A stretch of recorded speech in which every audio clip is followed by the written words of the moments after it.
Can you guys see me? Can you see me? Can you see me?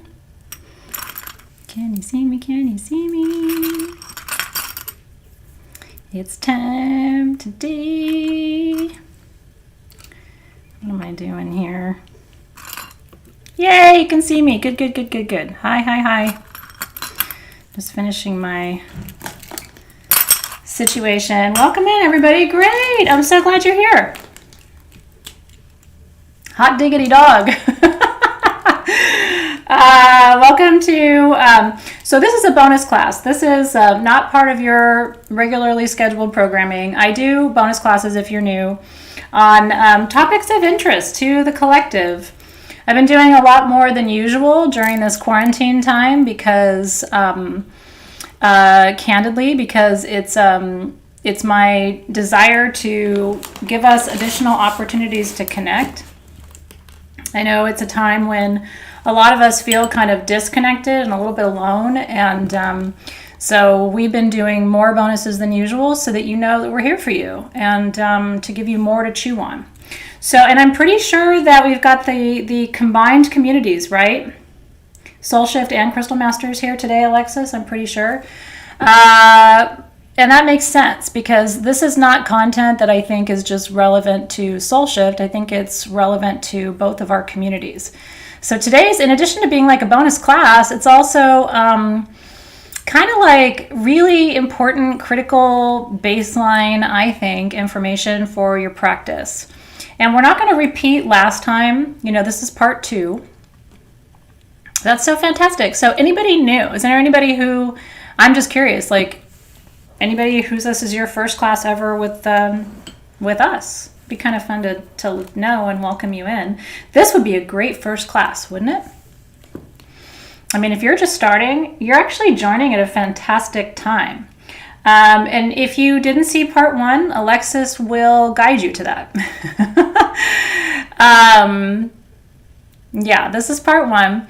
And this is also, if you were in Soul Shift last year, I did kind of an intro to magic seminar. Do you guys remember that? That was kind of fun. So some of this is, let me be candid. Some of this is stuff you already know. Some of this is stuff you've heard me say before. That is not happening because I'm senile. That's happening because I think this is just always good to refresh on. I have teachers that I have worked with for a very long time in my world, and I love it. We're doing the whole basics today. Are you sure you want to do that? Alexis, we talked about a lot of this in Soul Shift last month. So should I go through everything again? For some reason, I wasn't aware. So for some reason, I thought this was the part 2 of that conversation in Soul Shift. But I guess since we did that only in Soul Shift and we've got Crystal Masters here today, maybe I should sort of start at the beginning. Okay, well then, you know what? Let's start at the beginning. Okay, so there was a lot of this in Soul Shift last month. And yeah, so maybe just a quicker recap. Yeah, because we talked about so much of this in that session that I don't want this to be completely redundant because we did focus on a lot of that. So are you guys okay if some of the things we talked about in Soul Shift I talk about again today, and then we'll just pick up and... Okay. I mean, I know you guys in general are not that picky, and if we cover subjects twice, it's not the end of the world. But just be aware, it might be a partial repeat because of what we did in Soul Shift. Okay. Here we go. Anyway, what I was saying actually is I love it. Yeah, so I consider this a part 2 of the Sacred Space prep class from Crystal Masters. That's exactly right, Alexis. So that's what I thought it was. And we did talk about some of this in Soul Shift too. So it'll be somewhat redundant, but you know what? Who cares? And maybe you need to hear it again. I love hearing my teachers say the same things over and over and over again. I do. Sometimes I ask them to repeat things. Like, could we talk about this again? Could we talk about that again? Karen McAfee, not to worry. Notes are always taken for you, even in bonus classes. Always, always, always taken for you. And part of that is my philosophy as a teacher, as I've been teaching for a long time, and not just this, but most of you know, I think most of you know I was a professor for 15 years before I started Sage Goddess. And I have a PhD in education. And my expertise is in adult learning and university administration. That's my area of expertise with my PhD. And one of the things I know about how adults learn is they learn better when they can both see and hear.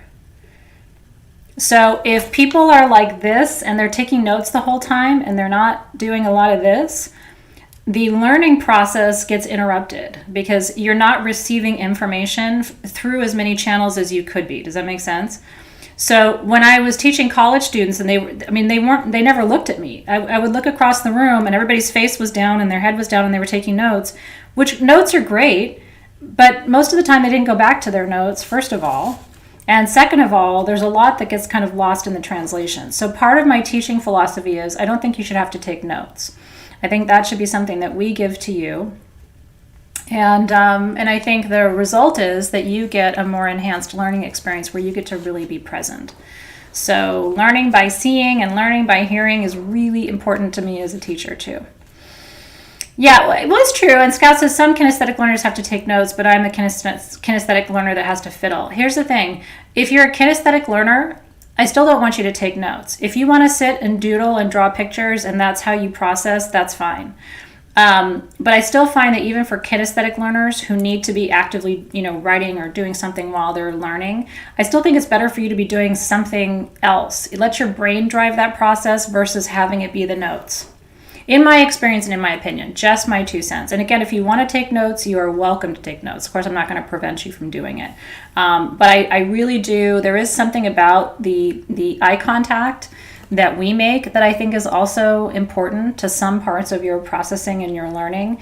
So if you need to be doing something, I have ADHD, which probably won't surprise you. So sometimes when people are talking to me, I need to be doing something else. So I really do understand that. And so you need to do what's absolutely best for you in your own learning. But I like the fact that I can take that off your plate so you don't have to worry about it. I have questions from you today, which I'm really grateful for. It's about 1.5 pages of questions. I am going to make sure I go through every single one of your questions. And I think what I might do, in fact, is cover off on some of the basics and then get into the questions, because I think the questions are going to lead us to most of the answers I wanted to get to anyway. And then remember that starting at 5 p.m. today in Crystal Masters Facebook group, I'm going to be doing live gemstone readings for you. So this is the first of our 2 gatherings for today, and I'm very excited to have you with me. Super excited. Sorry if Alexis and I confused you with part 1, part 2. Honestly, it's probably me who's confusing things myself, and that's something I'm quite good at. Okay, today we're going to be talking about how to prepare for ceremony, how to conduct ceremony in a good way, meaning in a way that's safe and protected. We're going to be talking about, I'm going to be sharing kind of how I prepare for ceremony, and ironically, the way I prepare for class isn't that much different from the way I prepare for ceremony. I consider our classes a ceremony in a way.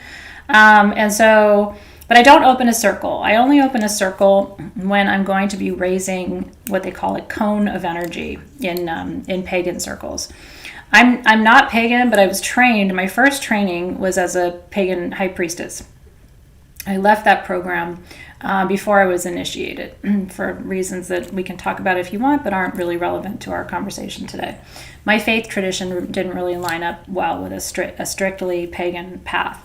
I have a lot of respect for pagans, and I ideologically I have some differences with them, but we have a lot of pagans in our community, so I have no judgment against pagans. It's not the path that I walk. Because my training, the way I was raised as a child, was by a mother who was raised by her mother, who was a minister. My grandmother was a very formative presence in my life, and I still happen to see deity as I still believe in God. I still see deity as a singular essence. Now, I believe there are archetypes, what we call gods and goddesses. I see them as energetic archetypes. And I do believe that there are different faces of God, right? So I think if you grow up Christian, then God looks like God and Jesus and the Holy Spirit. I think if you grow up Muslim, God looks like Allah. And I think if you grow up in the Buddhist tradition, God looks like Buddha. And I think if you grow up in the Hindu tradition, God looks like Lakshmi and Parvati and Sarasvati, right? So it's and all of the other figures in the Hindu pantheon, right? So I think it depends on where you grow up, what your tradition is, what your and Shiva above all, right, which is the primary deity in the Hindu tradition. So I think it just depends on where you are and what speaks to you. But at my personal faith tradition that I'm still really rooted in is Christianity. And so it's hard for me to, in order to be initiated, I had to commit to the idea of a god and goddess as being the deity as opposed to God. And I just couldn't do it. I couldn't make that step. And so I chose not to be initiated. I share that with you because I think it's good for you to know also who your teacher is and where I come from. It doesn't mean that you have to believe what I believe, but it's like Carolyn saying, God is God for me. You know what I mean? Like, that's just what I choose in my own personal life. I work a lot with Mary.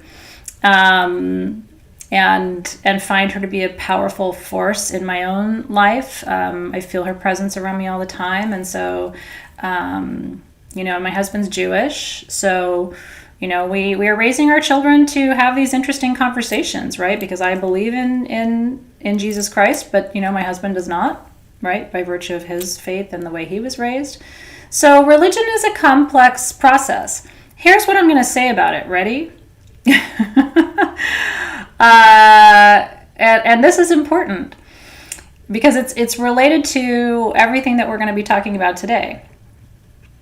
I do believe, and I have experienced firsthand, that there is duality in the universe in the form of, and it's hard to give it words, right? Because I don't really like the words good and evil. I don't like those words.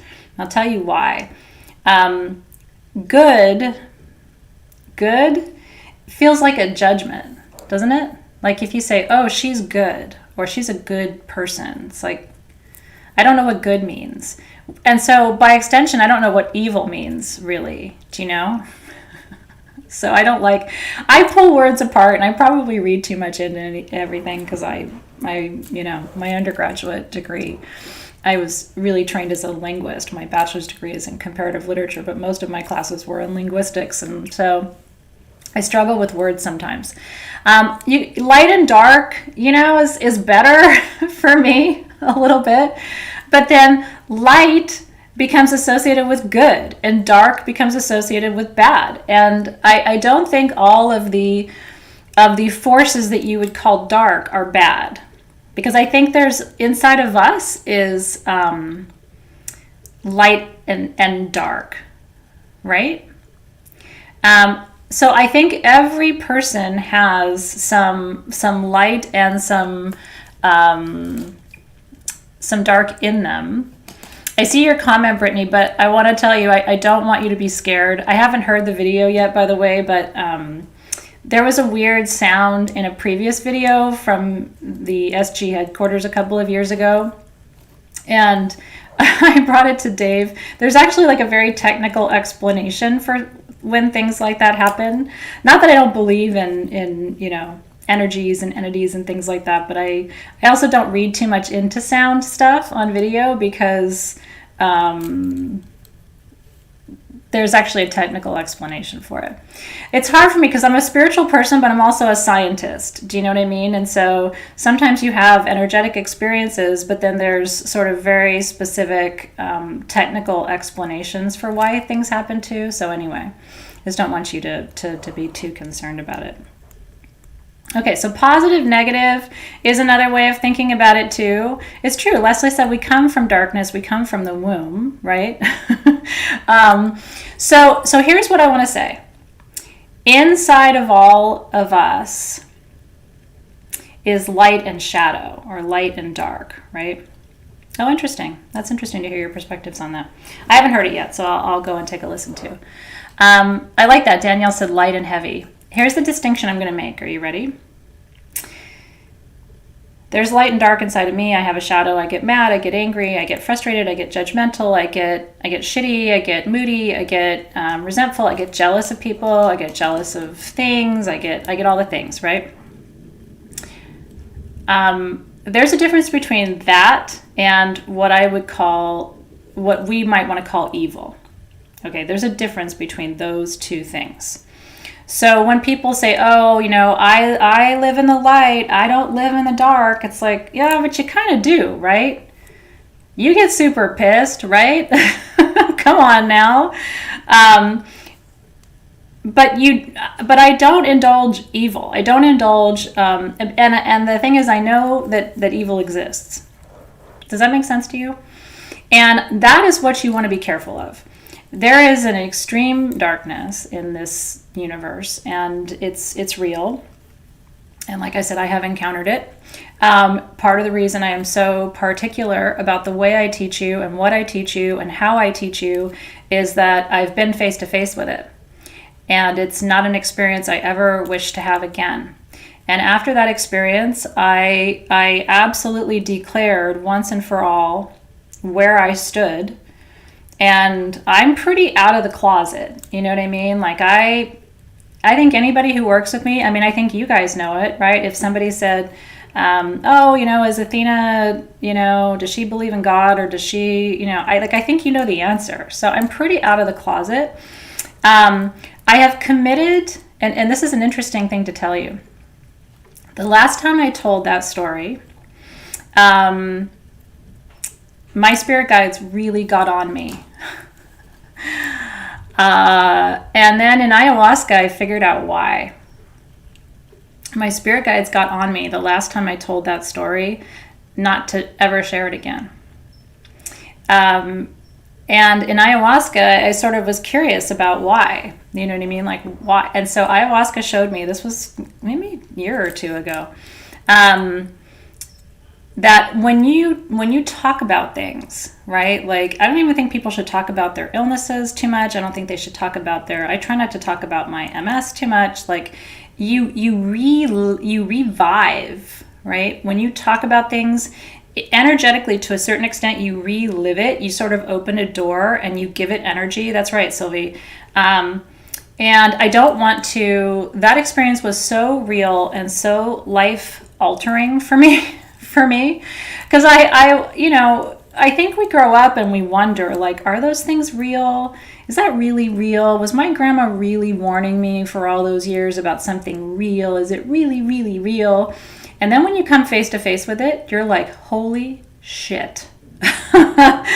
Whoa. You know what I mean?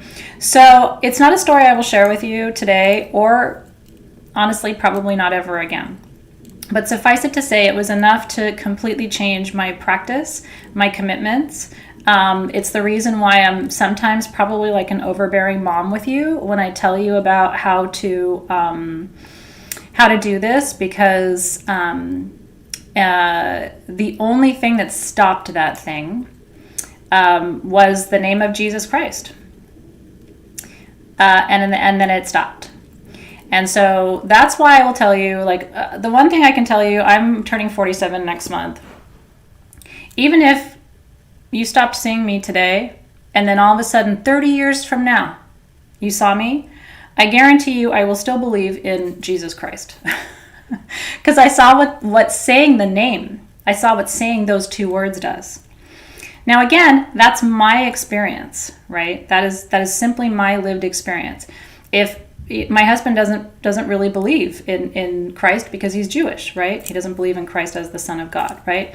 I don't need him to be married to him, to love him, and he can respect me and know that I have that belief, and we don't have, and our kids hear both sides of the story, right? But I promise you, 20 years from now, 40 years from now, if I'm lucky enough to be here 50 years from now, if you ask me if I believe, the answer will still be yes, right? So So all of that to say that I think the most important thing when you're doing energy work is to not avoid your shadow, because your shadow is not evil. Your shadow are the parts of you that are heavier to carry around, the parts of you that are more challenging to love. Do you know what I mean? The parts of you that are more resistant to change. You know what I mean? But in your shadow, there's some really good stuff. My shadow is very sexy. She's very exciting. She's very fun. She's a blast. She doesn't like to work.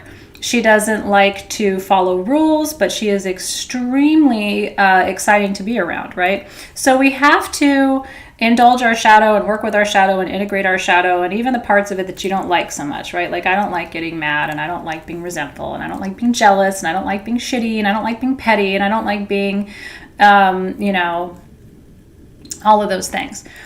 But that's a little bit different. That's a little bit different than what we're talking about, which is an absolutely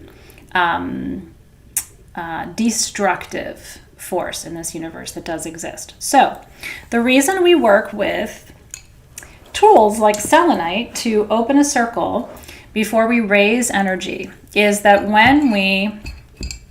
And Rebecca, there's no dumb questions. So, but would you do me a favor? And when we get to the end today, because I'm going to leave a little time, I'm going to try to get through all the questions, and then I'm going to leave a little time, and I'd like you to ask that again, because shadow is a very important thing. If you're only in Crystal Masters and not in Soul Shift, and you want to learn about the shadow, we're doing shadow work this whole year in Soul Shift.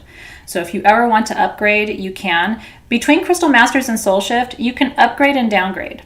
So Crystal Masters meets once a month, Soul Shift meets 4 times a month, and then usually a little bit more than that, because we have our debrief session, which is on top of that, and we usually have bonus classes. So if you can always upgrade and see what you think, and then downgrade if you don't like it or whatever. But that's where we do a lot of this type of work, is in Soul Shift, because Soul Shift is the broader class in spiritual transformation, where Crystal Masters is a seminar in crystal healing.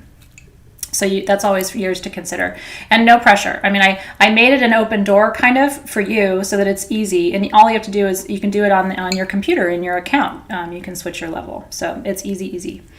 So one of the reasons that we open a circle with a selenite wand, and if you're getting one of these knives today, you can do it with this knife. You don't have to have this, right?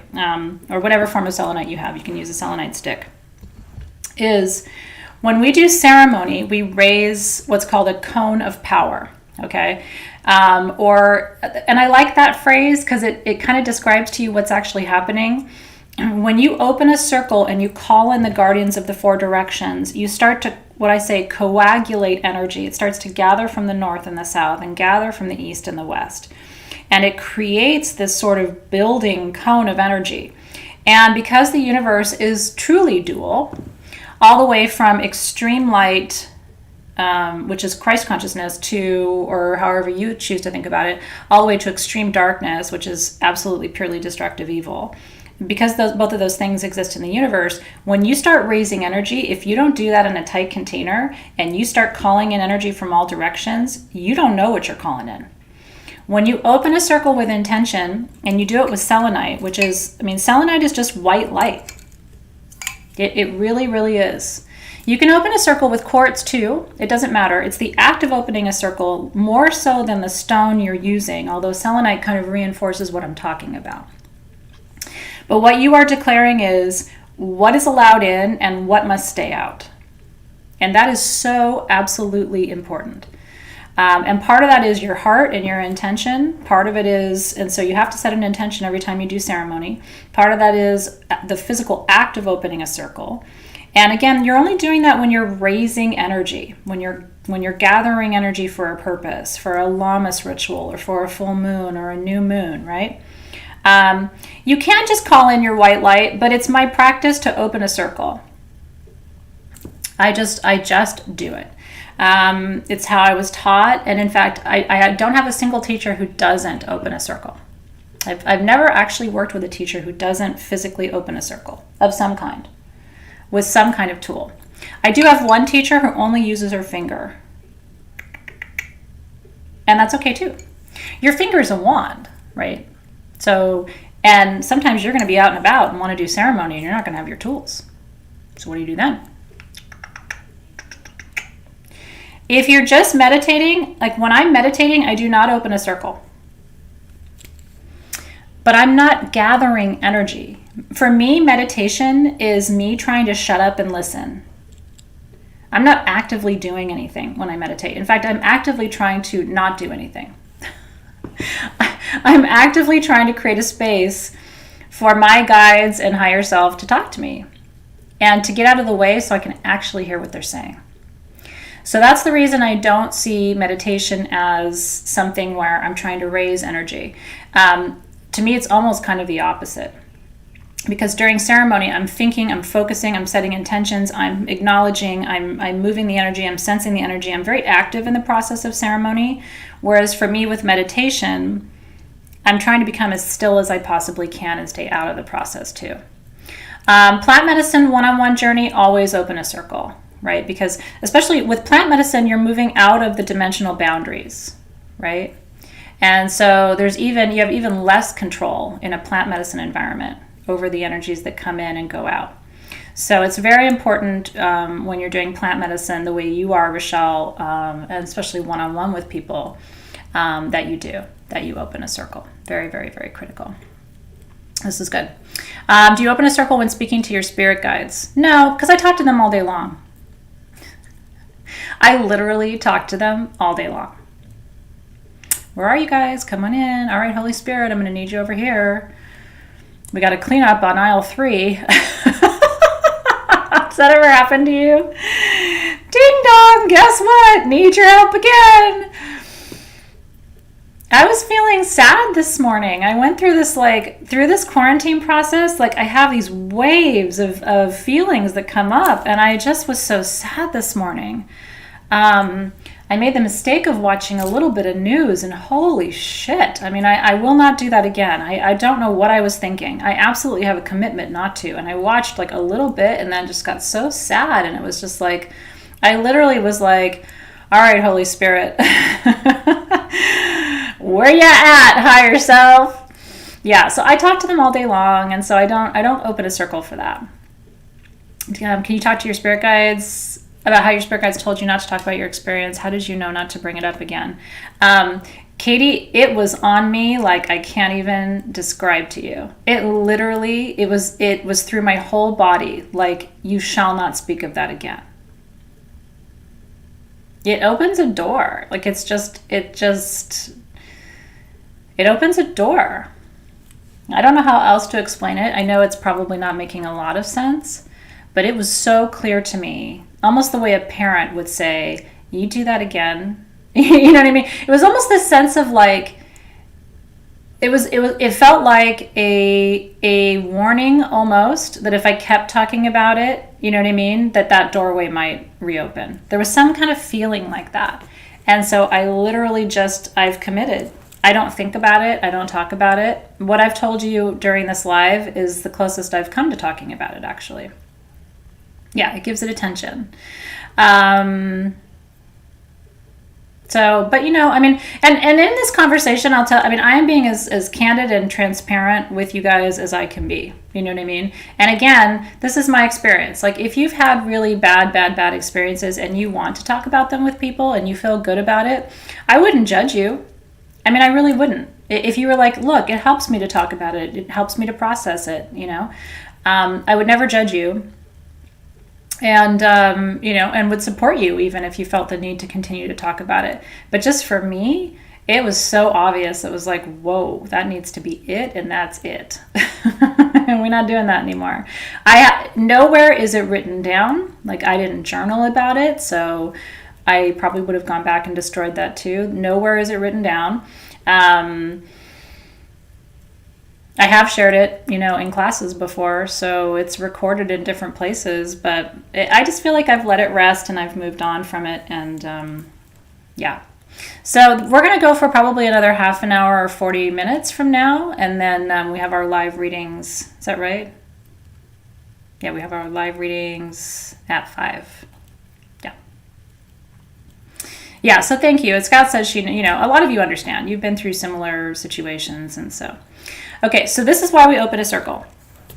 Opening a circle is metaphorical, right? I mean, you're not actually opening a circle, just like opening a portal to some extent is metaphorical. It's a metaphor for creating a container. When we talk about a container, and we're going to talk about the directions too. We're getting there too. And honestly, this conversation is one of my favorite conversations to have. I really wanted to create the space for us to have these conversations because this is fun for me. And I think that you're going to have to make some of your own decisions about your own protocol. I'm always going to teach you what I do and what I know. But I'm not perfect. I'm not the only source of information. You might find conflicting information. Some people call the directions a different way because they don't follow the Lakota medicine wheel. Okay. So you're going to have to make your own choices. Maybe you like or don't like the way I call in the guardians of the directions. So write your own, you know what I mean? And then when you do your work, maybe you choose, you don't want to work with selenites, not your jam. Maybe you like to open a circle with shungite. Okay. I mean, again, so I kind of take a Buddhist philosophy with my teaching where I'm going to teach you what I know, take what works for you, pull out those little kernels that make sense and the things where you're like, yeah, you know what, that's what I want to do. And then if you want to do something different, make a change because there are 1,000 different ways to work magic.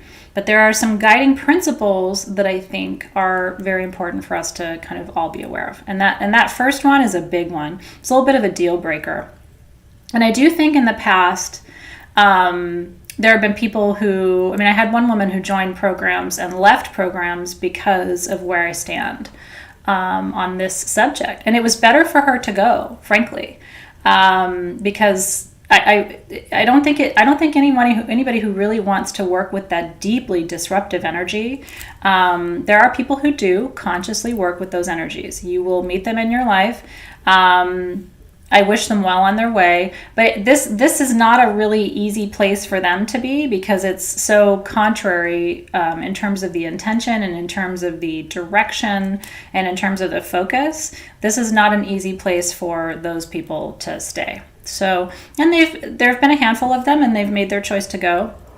And I think that's probably in alignment with their path and purpose. But it was still it was cordial. It was just like, I see you and I hope you find the circle for you. And there are circles for that work. And,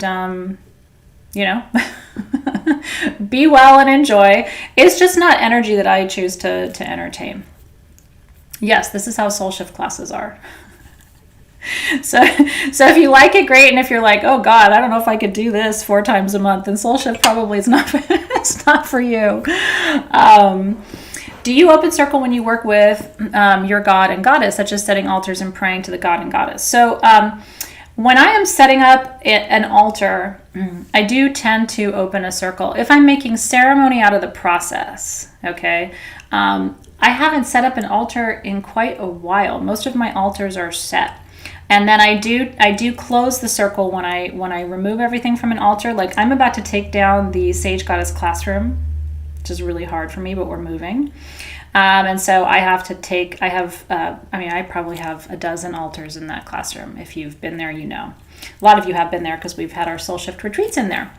And so I have to take down all those altars. I've been putting it off and postponing because it makes me sad. I know. I might go live when I do it, so I don't have to do it alone. Would you guys mind if I went live with some of it? It's going to break my heart. But anyway, I don't want to digress too much. But anyway, so I will be, I opened a circle when I set those altars. I will close the circle when I take those altars down. And then when I put them into the new place, I will open a circle then, and I will eventually, I don't know when, I don't think we're ever going to leave that new space. So, okay, well, I'll go live. I'll make it a little bonus thing. Very informal, by the way. It's not going to be like a class or anything. But it sure would be nice to have your company. I think it'll be easier for me. And a lot of you were in that classroom, and so those are your memories too. And so I think it would be really nice for you guys to be there when the time comes. Well, thank you for that. I'm very super sentimental with you, Tanya. And that way we can cry together and I won't be the only one. So that'll be sometime in the next couple of weeks, probably in the next 2 weeks. So I will keep you posted. Do I open a circle when I do tarot and oracle readings? Yes. I do. I open the circle before I go live and after I shut down everything, but I do open a circle. Yeah. And I smudge. I always sage. I smudge with you. I open the circle before, but then I smudge with you. So you've probably seen me do that. And if you notice, those of you in Soul Shift, because I do card readings every week in Soul Shift from 2 to 3 p.m. So those of you in Soul Shift know I have my little spiel, right? My little thing that I say every time, right? Which is calling in your spirit guides, calling in mine, asking that I can be a good, clear, and open channel for the wisdom and information that wants to come through, asking that only wisdom and information in service of the one who's service of the highest good of the one who's asked, be allowed to be expressed, communicated, and transmitted. And we give thanks for wisdom and information already on its way. Amen, aho, and so it is. So that's my little spiel. I've always said it before readings. It's sort of my way of inviting in the spirit guides because they need to be present for that work.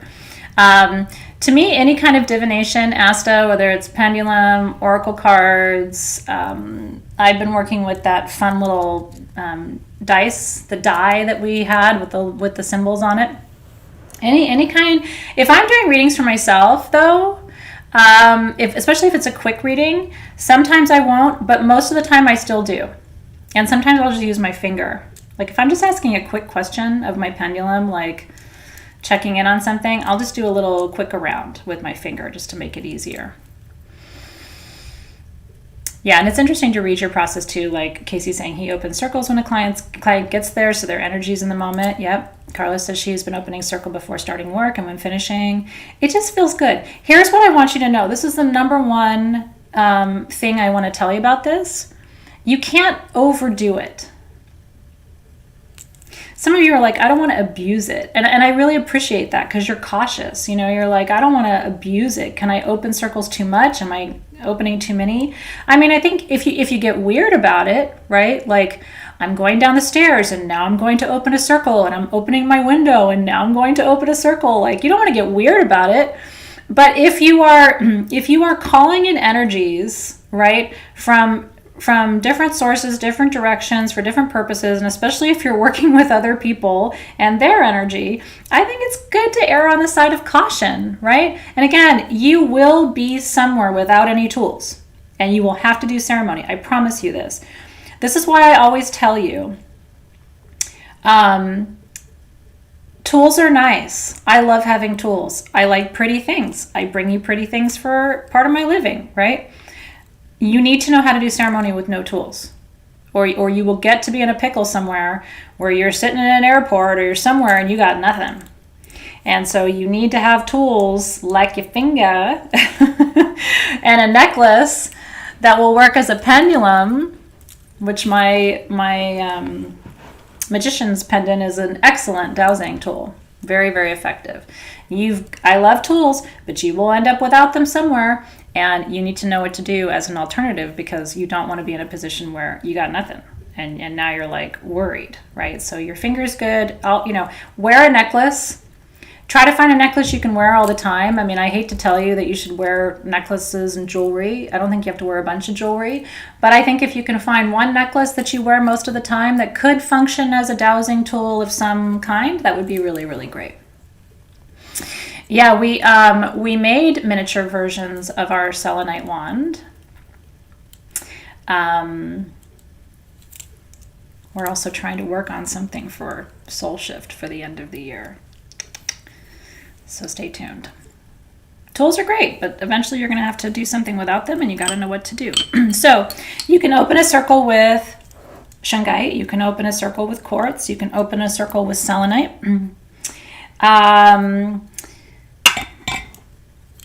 Those are my favorites.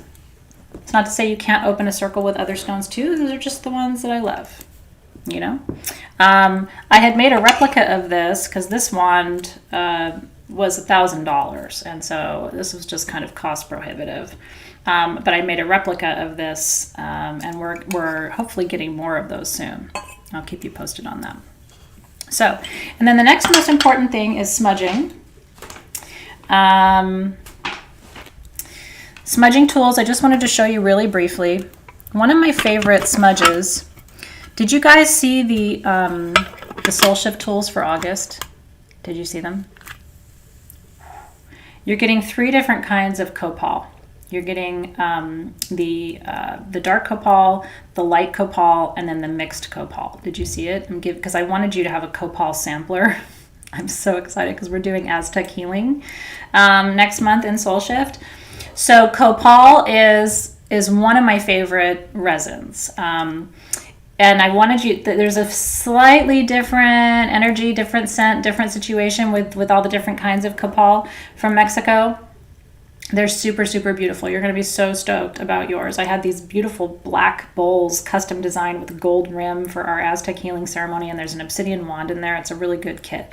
And then there's a custom tray with the Aztec healing, one of the Aztec healing gods in the center. Gabriel designed all this art around it. It's absolutely magnificent.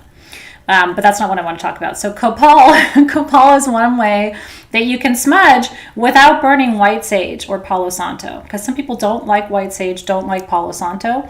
So what you do is you get yourself a charcoal disc and a heat-proof bowl or a burner, and just put one little, what they call tear. They call them copal tears because copal is a resin, right, from the tree.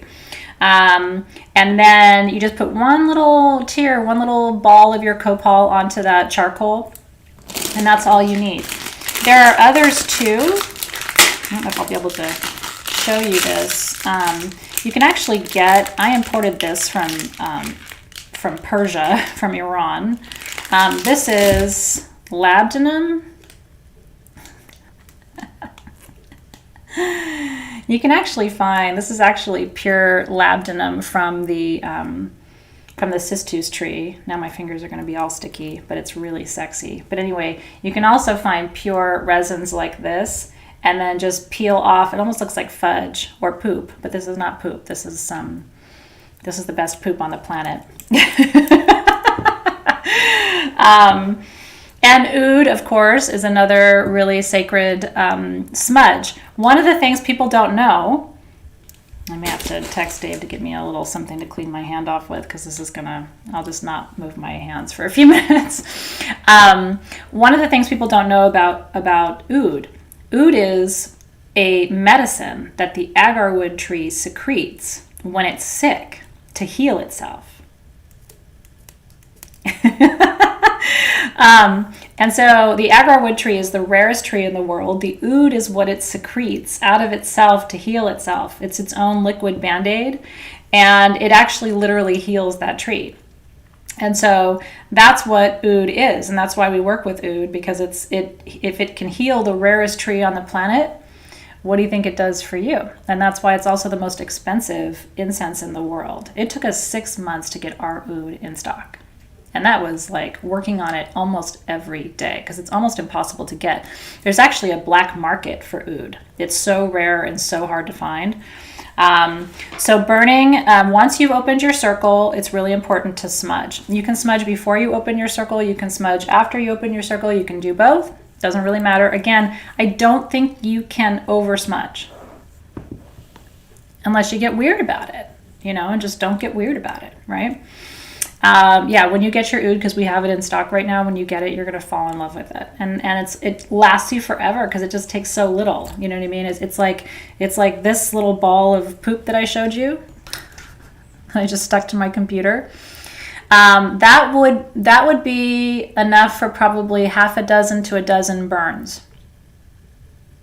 Isn't that rad?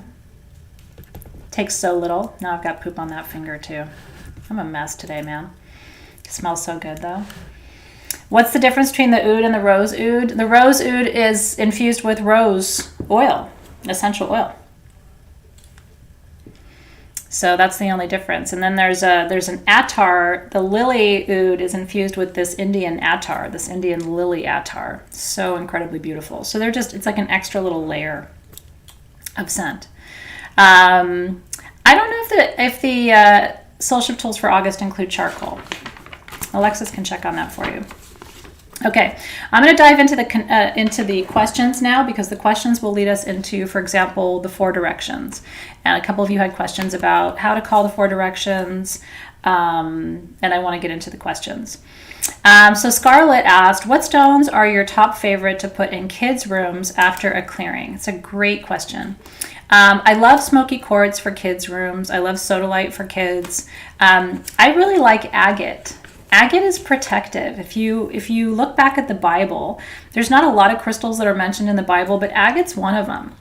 And agate was considered to be a very protective stone. And it was in the breastplate of Aaron. It's a stone that, we don't think too much about agate because it's not expensive. And people tend to talk more about the stones that are rare and expensive, but agate's kind of a go-to. It's a standby. And agate also attracts loving kindness and tenderness to you, brings that energy into your home. So agate for kids is really nice. Both of my kids have a piece of Orca agate that I gave them. As I adore Orca agate. It's like a really bright kind of but deep blue, and it tends to have these beautiful quartz veins and pockets in it. We don't have any more of it right now. It's getting hard to find, but anyway, that's one of the crystals that I really, really love. So Orca, O-R-C-A, is the one that I'm telling you about, but Crazy Lace agate's very protective. Did you know that? So that's another kind of agate that you may want to put in your kids' rooms. I'm trying to think of what else. Almandine garnet's really gentle, and it's okay for kids too. I don't like to put hematite or black tourmaline in kids' rooms unless it's needed. My daughter was having a lot of nightmares, and so we went in with the bigger guns. She's not having those nightmares anymore, so we haven't had to do as much of that work. And in fact, yesterday, I took the grid out of her bedroom to show it during class, and I actually went in and redesigned it because I was like, I don't actually think she needs all of these heavy, heavy stones anymore. She's just been having a much easier time. So yeah, kyanite, I agree with you, Scout, for kids is nice. Blue lace, Terry Cassidy, I love that suggestion. I think that's a very good one as well. So those are the crystals I would point to. It was a great question from Scarlett. Ladina asked, I've asked before, I'm seeking advisement on opening circles. If you open a circle, anything can go in or out. If you close a circle, it becomes a container unable to penetrate. Please explain why we open a circle then close it afterward. It's just how I say it. I'm probably confusing you. I consider this opening the circle, and I consider this closing the circle, like releasing the circle. Does that make sense? So I think you and I just probably call it the opposite things. So this is a case, Ladina, where you need to do you. Do you know what I'm saying? So if I confuse you, just don't listen to me. I'm not consciously trying to confuse you. I just think I call it the opposite of what you call it. Is Ladina here? I hope you're laughing wherever you are because I think it's cute. Yeah, you know what I mean? I think I just call it the opposite thing of what you call it. Stephanie Cole, I'm still unfamiliar with casting my own circle. I guess I've been spoiled by you doing it for us. I know it's been gone over, but can you give me the rundown of when we need a circle? So we've been talking about this. Opening the circle keeps us protected, but once closed, are we still safe and contained after journey or ritual? Can you explain what happens when we don't close a circle? Not that I wouldn't, just curious. Is there one right way to clear energy, given a specific circumstance? Example, using white sage to clear low energy. Let's see, she was called to clear her home. Are there certain times we should be clearing one way, or again, can it be open to what we're guided to? Always with your intuition. Yeah, I mean, I don't think there's certain circumstances where you have to use one thing. I think if you need a big gun, then you need white sage or mugwort, which is known as black sage. I think those are the biggest guns you can work with. So on a daily basis, some people don't like to work with white sage. They just want to do Palo Santo, which is totally okay too. And like Dawn's been called to sweetgrass. So do that. There are times where I'm super called to tobacco, and then times where I go a month and I don't work with tobacco. That's just my intuition. So I think honoring your intuition is actually the best thing you can do. If you don't close a circle, well, the way I've been taught is if you don't close a circle, it leaves the portal open. And it's disrespectful to the deities, to the guardians of the directions, right? To the energies, because you've called everybody in, they're all here supporting you, and now what? So I've done it before. I've opened a circle and forgotten to close it. And in the middle of the night, my guides have been like, get out of bed, go down there and close that circle. You don't do that, right? It's just, for me, it's in some ways, it's like almost like a sign of respect that you have to go in and close it. Let's see. Sandy McClure, first question, I don't know the names of the guides and guardians of each direction. Second question, when I was younger and tried to follow this path, I got the BGBs scared out of me and never conjured my gifts. Right? I mean, I could have felt the same way. I could have, after that experience, I could have just given up. You know, what's interesting is my teacher, who I found after the experience that I don't talk about anymore, I shared it with her, and do you know what she said? She said, now this is her. She said that is an initiation. It becomes, for some people, it's a test. Like, what do? Do you back down, or do you face it? And she said that happened to you so that you would declare who you served. And as soon as you declared who you served, it left, right? Which is true. And so she said sometimes that will happen because you haven't been clear enough yet. And that what the reality is, I hadn't been clear enough. I'm just being honest. I had not been clear enough about who I served. And after that time, I was like, got it. We're good. So don't get too afraid. Sometimes it's to clarify, so are you in or are you out? Like, let's see what happens here, right? Like, Holden said he's had a test. Scout said the same thing, right? So it gets you really clear. I don't name guides and guardians of the directions. I literally just say calling in the guides and the guardians of the directions. And what I think of as the guides and the guardians of the directions are the elements themselves, and then the animal spirits, plant spirits that are associated with each one of those directions. And my work with the directions is largely guided, like I said earlier, by the Lakota medicine wheel. There are other medicine wheels and other traditions.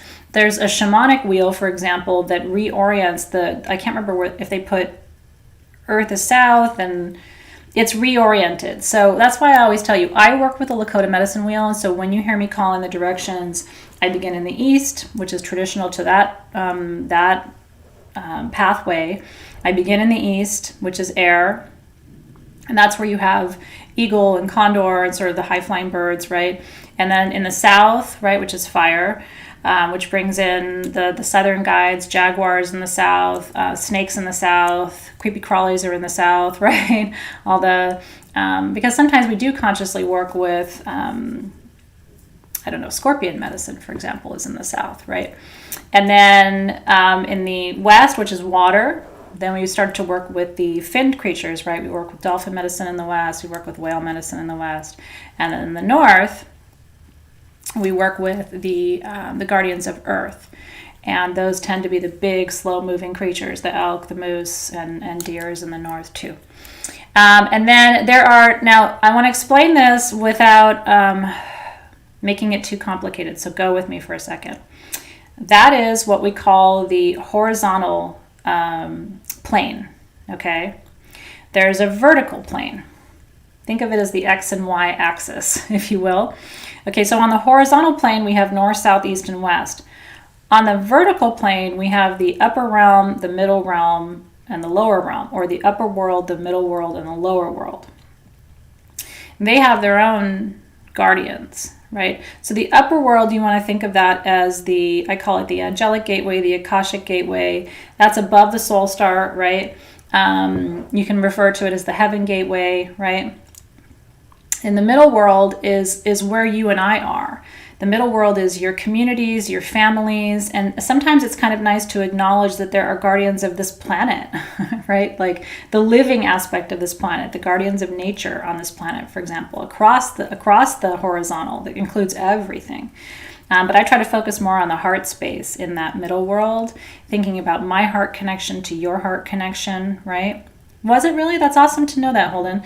And then the lower world is not hell.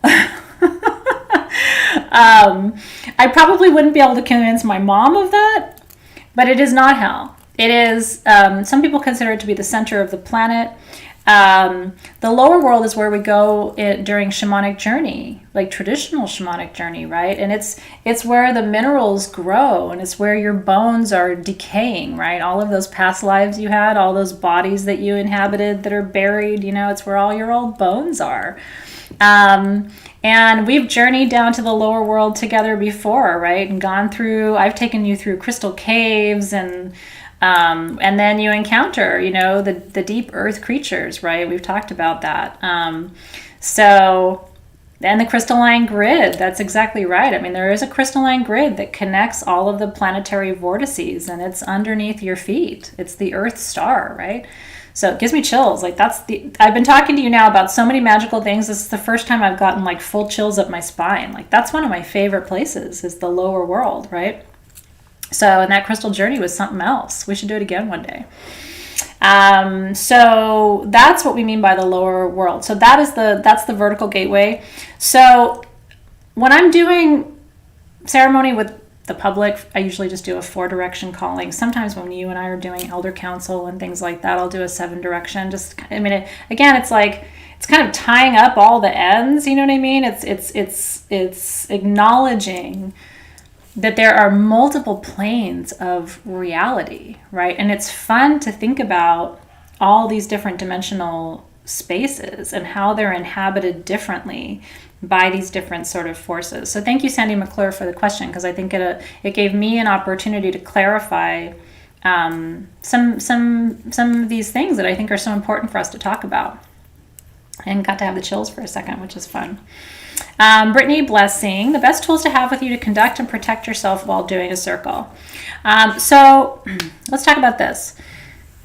I wanted to mention too, I am not the biggest salt person, but I know people who are, and it's really cute. When I lived in San Diego, before Sage Goddess, and this was about back like 2003, 2004, 2005, I used to hold ceremony in my home with a group called the Muse. That was my first community. Before sabbatical, before Sage Goddess, I was holding public circles in my home. Before I had kids, my house was really clean and neat back then. Anyway, and so I had one of the women in my community at that time, and I'm still in touch with most of those people. I remember her coming to me and saying, I think I did something wrong. And I'm like, what? Because we've been talking about salt. And I said, what did she do? And she's like, I'm embarrassed to tell you. I was like, no, you got to tell me what you did. And she said, well, are you an Alpine? No way. Do you know how much I love Alpine? You are the luckiest girl. Alpine is holy, sacred, beautiful. I'm going to get distracted, but I did not know that. Trina D. Oh, I want to come visit you. Oh my goodness. Anyway, she didn't understand what I meant by salt. So she went to her cabinet and she got her Morton salt, like, the one with the silver thing when you pour it. And she literally poured like these big piles of salt into each one of the corners of her room. And then she went online. Look at that, Spring Valley checking in. It's my old stomping grounds. I was in El Cajon for a little while, then I was in La Mesa, and then I was in Rancho Bernardo, and anyway, I lived all over. She literally poured like a mountain of Morton salt in the corners of her room, and she was like, I am so embarrassed. And I was like, literally, like you could have put like a crystal, right? You did not need to pour like a literal mountain. She's like, well, I didn't know. Like, what if the spirits are really bad? Does it take a whole mountain of salt to get them out? I'm like, oh God. I still have a picture of it somewhere because she sent me a picture. I thought it was the cutest thing I ever saw. So salt can be good for clearing your crystals, clearing your space. People who really believe in salt, so you can work with salt lamps. This is a salt tea light holder that I've had for eons. I don't use it very often. It's got a tea light I haven't even burned in a while, but I know it's really true. Bless her heart is right. Use what you have, but don't abuse what you have. I'm like, now you got nothing to cook with. You put the whole damn Morton salt container in the corners and you didn't need that much, right?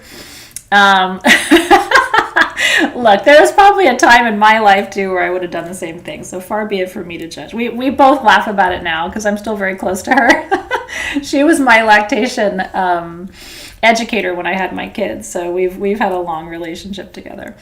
How long should you? This is from Ashley Jordan. Oh, so I'm sorry. I want to go back to this. I do have some tools, and I'm not trying to get you to buy anything. I'm just telling you some tools that I made for this purpose. Medicine Space, and it may even be sold out. I didn't check before I went live. Medicine Space is a line of products that I made for myself for when I do ayahuasca. There's a perfume, there's a candle, and there's tea lights. And I don't do big ceremony without Medicine Space. Medicine Space has Palo Santo, white sage, copal, everything in it. So that way you don't have to worry. You've kind of covered all of your bases. Madre Tierra is my other go-to. So if I don't have Medicine Space, I use Madre Tierra. And Madre Tierra has all of that plus tobacco.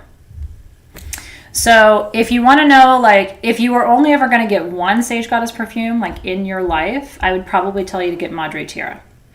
And if you were only going to get one Sage Goddess candle in your life, ever, I would probably say to get Medicine Space. Those are tools that I made for myself for ceremony. And Madre Tierra, I think it smells nice. I mean, it's medicinal, right? So are you going to love it? You're only going to love it if you love herbal tobacco plant smells, right? So that is something you might want to consider. It's not a bad thing to have protective crystals with you. Why do I have a piece of charcoal there? I don't know. It's not a bad idea to have some garnet near your altar, right? Protective tools like that.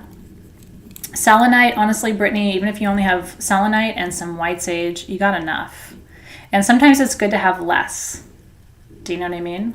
Than more. Because if I have 100 things here, I'm not going to use them all. So it's like figure out what your go-to items are and then focus on those would be my suggestion for you. Ashley Jordan, how long should you let your intention candles burn before blowing them out, or do you burn them completely in one go? This is a great question. Isn't this a fun session? I'm having a lot of fun with you guys. Everybody does this differently. I have friends who say, you light an intention candle, you let it burn, and it burns all the way down, right? I don't do that. I do not burn candles in one go. I light it and I burn it out. I blow it out. And I light it and I blow it out. And I light it and I blow it out. So it's up to you. If you feel called, like when you're working magic and you're raising energy for an intention and you're like, I do not feel like I want to blow that candle out. I feel like it's going to dissipate the energy, or if, whatever. Yeah, sorry guys. I didn't know if we had, that's why I'm saying I wasn't showing those to you to get you to buy them. I can see if we can make more. It's tricky to make stuff right now because of, it's hard to get oils in the house. But anyway, yeah, if you want those things, join the wait list, and that way if I am able to make them again, you'll be able to get one. Yeah, Prana's real good because Prana perfume, and Saya loves Prana. Prana perfume has frankincense neglecta from Ethiopia, which isn't being, neglecta is not being distilled anymore. So that one, I don't know if we have any Prana left. Once that one's gone, it's gone. I have one small bottle of frankincense neglecta from Ethiopia in my medicine cabinet here, and I guard that thing with my life because I just know they're not distilling it. There's other kinds of frankincense, but they're not distilling the neglecta anymore. It's too endangered. Isn't that beautiful? Okay, so that was a great question too. Dawn Fisher, I guess I get confused regarding, okay, so this is an interesting question, and I want to, hope Dawn's here, because I want to make sure I understand and then I can respond. I get confused regarding when we check on, or send to people and when you can't. Example, today in readings, you stated that you can't read for someone unless you hear from them directly, right? So that's my policy. I don't do readings for people unless they directly ask me for it. However, a short while later, you stated you were keeping an eye on someone energetically. When is it appropriate to do so, or is it a personal feeling or message from the guides? I'm slightly confused on what the difference in having it brought to attention. Is this similar if any one of us asks for a prayer for our family member? Should it just be up to us to do the work? Perhaps ask for help for ourselves to energetically do the work versus sending it directly to that person, as I believe that all is the same. Prayers, sending Reiki, sending energy, etc. If you're doing it right, if you're doing it, you're doing it, right?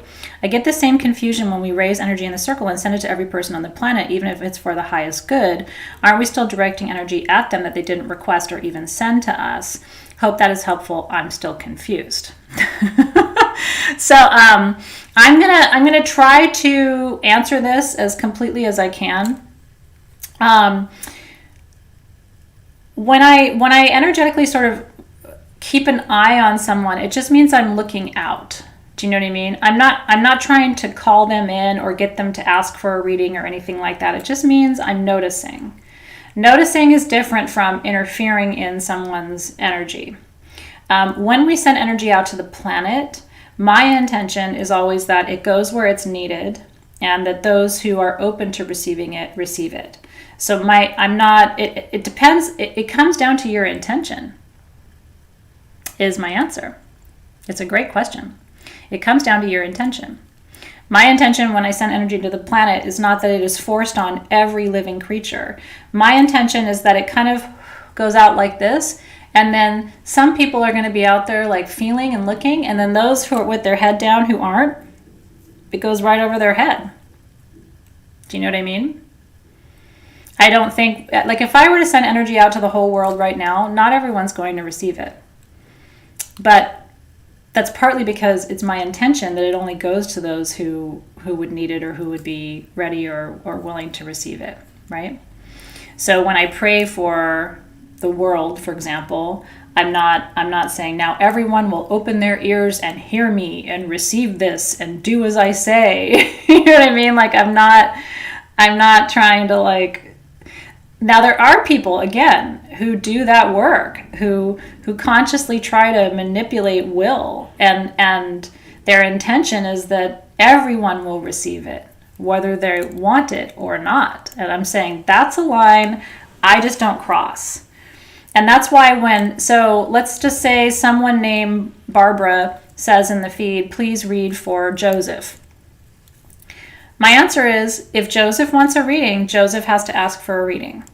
I appreciate Barbara letting me know, and I will see if I'll check in and see if Joseph comments, right?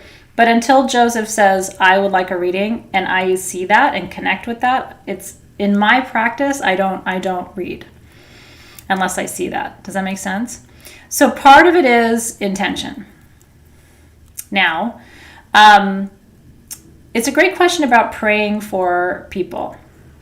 The people that I pray for at night are either my family, who I've been praying for forever, and I know I have their permission to pray for them, or it's people who've asked me to pray, because a lot of people know that I pray every night. I pray with both my kids, and we pray for people.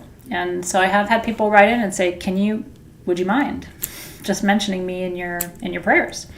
That's different than me going, I pray for this, this person. I'm praying for Barbara, even if Barbara didn't ask me to pray for her. It's like, no, Barbara needs to be part of this process, right? It's consent. That's right. It's consent. But when we send energy out to the planet, only in my experience, if your intention is that it's received by those who need it or are willing to receive it, or for whom it's in alignment. Do you know what I mean?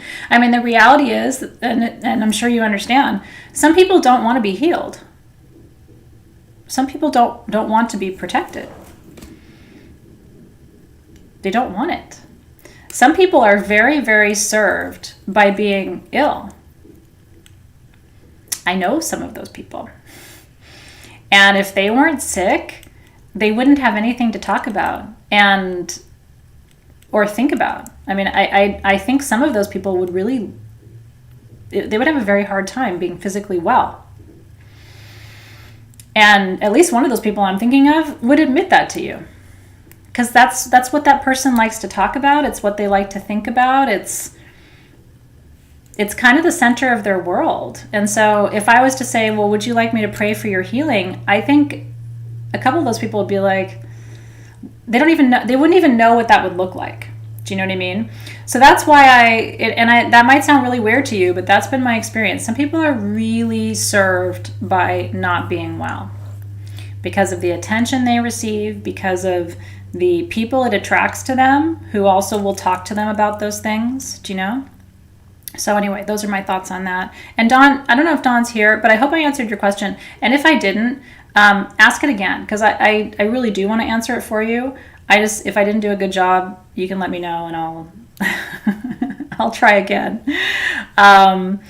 Robin said, when we create sacred space and altars for rituals like moon or wheel of the year ceremonies or intention altars, how do we deconsecrate them? Great question. And when do we do so? Do we leave the lunar ones up until the next cycle?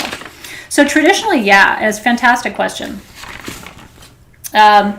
So deconsecrating is, so if you're in Soul Shift, you see this every month, because not lately because we haven't had our tools, but usually we set up our tools and we dedicate them, right? We kind of open a circle with them going east to north. And then at the end of the month, we release them and thank them. And we do that from north to east, going counterclockwise, right? And so we tend to do that at the end of a cycle. So for us, it's the end of a class. What a lot of people do with lunar altars is they set them up at the new moon, because that's just a good time to do something new. Set up a new altar, set a new intention, decorate a new space,